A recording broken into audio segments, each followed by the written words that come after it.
اقلیتوں کے حقوق کو سلب کرنے کی کوششوں پر تشویش کا اظہار کر رہے ہیں۔ یہ پہلی بار ہوا ہے کہ پچھلے ایک برس کے اندر یونائیٹڈ اسٹیٹس کے کانگریس مین اور سینیٹرز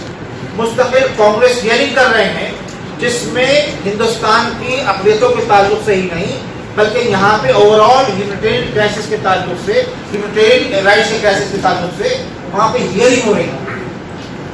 مشاورت جو ایک مسلمانوں کا واحد وفاقی ادارہ ہے، اس the only confederation of Indian Muslim organisations, اس میں کچھ اہم لوگ انڈیویجول بھی شامل ہیں۔ وہ ادارے نے اپنی ذمہ داری کو محسوس کرتے ہوئے یہ طے کیا ہے کہ 20 اور 21 مئی کو دہلی میں 2 روزہ ایک نیشنل کنونشن بلائے، اور اس نیشنل کنونشن میں ہم نے ملک کے مختلف شعبہ حیات سے from different walks of life we have invited representatives to discuss the current issues، اور تاکہ یہ ملک میں جو کچھ ہو رہا ہے صرف اس پہ گفتگو نہ ہو بلکہ ملک کی ڈیموکریسی کو، ملک کی سالمیت کو، ملک کے امن کو کیسے بچایا جائے اس پر بھی کوئی راہ حل تیار ہو۔ ہماری لڑائی کسی سے نہیں، ہم اس سول سوسائٹی کا حصہ ہے جو بھارت کے جو پاس ہے اس پہ گرو کرتا ہے اور بھارت کے مستقبل کے لیے جس کو تشویش ہے۔ میں سمجھتا ہوں کہ بھارت کے سب لوگ مل کر اگر اپنی اپنی ذمہ داری کو نبھائیں گے، اور ایک رائے یہ بھی آئی ہے کہ ملک کو ایک دوسری جنگ آزادی کی ضرورت ہے، اس وہ ابھی کہنا قبل وقت ہوگا کہ اس پر کیا کیا جائے، لیکن یہ کہ اس ماحول سے بچانے کے لیے ملک کو تو یقینی طور پہ جدوجہد کرنے کی ضرورت ہے، اور وہ جدوجہد آئینی حقوق کو سامنے رکھے، آئین کے دائرے میں، کانسٹیٹیوشن کے فریم ورک میں ہم اس جدوجہد کو کرنا چاہتے ہیں،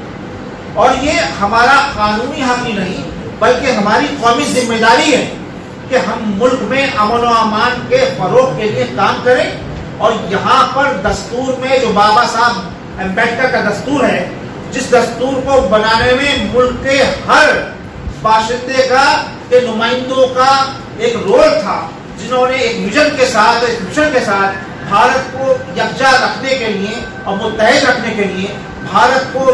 میں کے سب ناگرکوں کو یکساں حقوق دینے کے لیے جو کانسٹیٹیوشن بنایا تھا، جو اس پہ خطرات کے بادل منڈرا رہے ہیں، اس کو بچانے کی جدوجہد کریں۔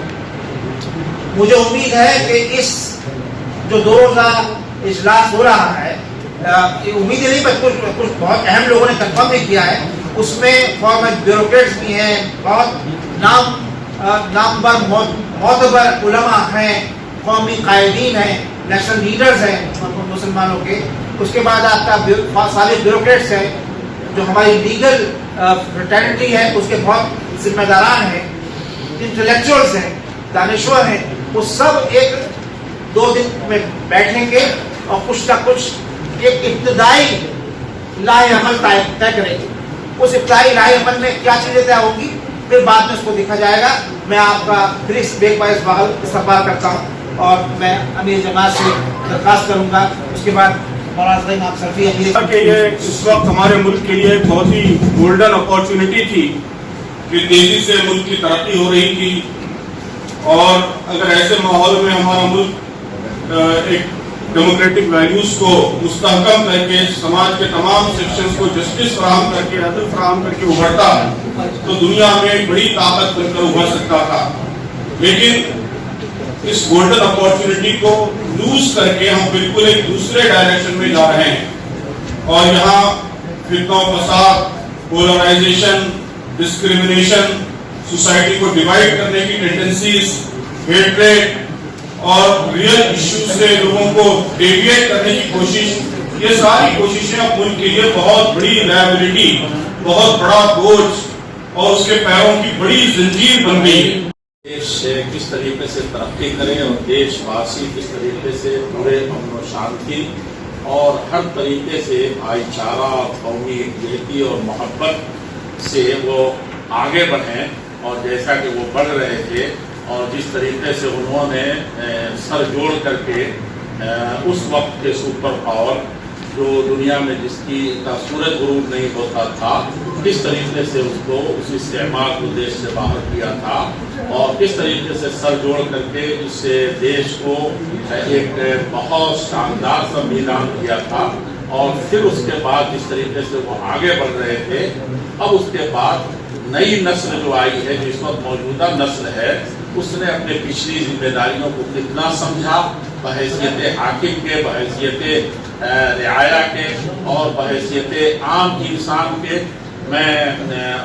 اس سلسلے میں بہت ساری چیزیں آپ میڈیا کے حضرات خاص طور پر جانتے ہیں کہ کہاں کہاں ہم فاؤل کر رہے ہیں اور کہاں کہاں اپنی ذمہ داریوں سے ہم فرار اختیار کر رہے ہیں، اور دیش اور دیش واسیوں کے تئیں کہاں کہاں خلفشار نظر آ رہا ہے، اور آگے کے اندیشے کیسے بڑھتے چلے جا رہے ہیں. اس پر سر جوڑ کر کے بلا تفریق مذہب و ملت مسلم مجلس مشاورت نے اس میں اکٹھا کیا ہے. اس لیے آپ دیکھیں گے کہ مختلف مسلم تنظیموں کے اگر اس میں نمائندگی ہے تو اسی طریقے سے غیر مسلم بہت ساری تنظیموں اور شخصیات کو بلا کسی بھید بھاؤ کے کہ وہ سب سر جوڑ کر کے بیٹھیں گے. اس طریقے سے سبوں نے سر جوڑ کر کے اس سنویدھان کو اور دیش کو آگے بڑھانے کی قسم کھائی تھی اور آگے بڑھے تھے، اسی طریقے سے اس مرتبہ ہم اس پر صحیح طریقے سے غور کر کے اور مشاورت کی قیادت میں اس کو اس لائحہ عمل کو آگے لے جائیں گے. اور مجھے یقین ہے کہ صرف تذکیر کی ضرورت ہے، صرف تنبیہ کی ضرورت ہے، صرف احساس ذمہ داری کی ضرورت ہے، اور صرف اپنے فرض منصبی کو سمجھنے کی ضرورت ہے. ہم سمجھتے ہیں کہ کوئی تنظیم بن گئی ہے جیسے مشاورت ہے تو ساری ذمہ داریاں اسی کی ہیں، کوئی حکومت ہے تو ساری ذمہ داریاں اسی کی ہیں، اور میڈیا ہے جو اس وقت سر چڑھ کر کے بول رہا ہے وہ ساری ذمہ داریاں اسی کی ہیں. یہ سب راہ فرار ہے اپنے حقیقی ذمہ داری کے ادا کرنے سے. میں کہتا ہوں کہ آج جن حالات کا رونا رو رہے ہیں اور جس کی بنیادوں پر بار بار اشارہ ہوا کہ میڈیا کے لوگ زیادہ جانتے ہیں، وہ کیا ہمارے ہی گھروں سے یہ لوگ نہیں نکلے ہوئے ہیں؟ کیا ہماری گود میں نہیں پلے ہوئے ہیں؟ کیا یہ لوگ ہماری سوسائٹی میں نہیں رہتے ہیں؟ کیا یہ بھارت چھوڑ کر کے کہیں اور سے آئے ہوئے ہیں یا باہر جا کر کے کوئی ٹریننگ حاصل کیے ہوئے ہیں؟ یہ سب چیزیں صرف راہ فرار کے لیے ہے کہ ہم کسی خاص ورگ یا کسی خاص جماعت یا کسی خاص ملت یا مذہب کے سب تھوپ کر کے الگ ہو جائیں اور پورے طور پر سب اپنے آپ کو پاک دامن قرار دیں. یہ بہت بڑی ذمہ داری ہے اور میڈیا اس کو خاص طور پر سمجھا سکتا ہے، لیکن ضرورت اس وقت یہ ہے کہ سب سر جوڑ کر کے بیٹھیں، دھرم گرو خاص طور پر بیٹھیں. سیاسی لوگ صرف سیاست بازی کے نام پر ان کو چھوڑ نہ دیا جائے یا ان کو صرف وہ سیاست کرنا جانتے ہیں اس کی بنیاد پر ان کو نظر انداز نہ کیا جائے. ان سب کی ذمہ داری ہے اور مجھے یقین ہے کہ جس دن سب اپنی ذمہ داریوں کو سمجھنا شروع کر دیں گے اور دیش کی خاطر، انسانیت کی خاطر، ملک کے خاطر اور مانوتا کے خاطر، اور خاص طور پر جو ہمارے دیش کا جو ایک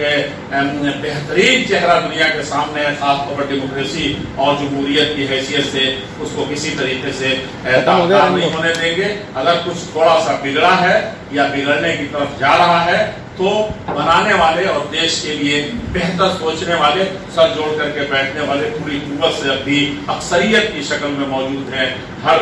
ورگ اور جماعت میں، اور میڈیا کے لوگ بھی خاص طور پر اس میں جٹے ہوئے ہیں. میں آپ تمام حضرات کے شکریہ کے ساتھ یہ جیسا کہ صدر صاحب نے اور حسینی صاحب نے، محترم نے، اور ہمارے قاسم رسول الیاس صاحب نے اور ہمارے نامزد صاحب نے، جنہوں نے جس خاص بات کی طرف توجہ دلائی ہے کہ آپ کی توجہ سے وہ کانفرنس جو منعقد ہونے جا رہی ہے، وہ اجلاس حقیقت میں کامیاب ہوگا اور جو لائحہ عمل دیش ہت میں اور ہندوستانیوں کے ہت میں ہوگا، جو ساری دنیا میں ایک بہترین میسج لے جائے گا، اس میں سب کا جدی یوگدان ہوگا اور کامیابی کے ساتھ نکلیں گے اور آگے بڑھیں گے. میں بہت زیادہ شکر گزار ہوں آپ تمام حضرات کا. السلام علیکم.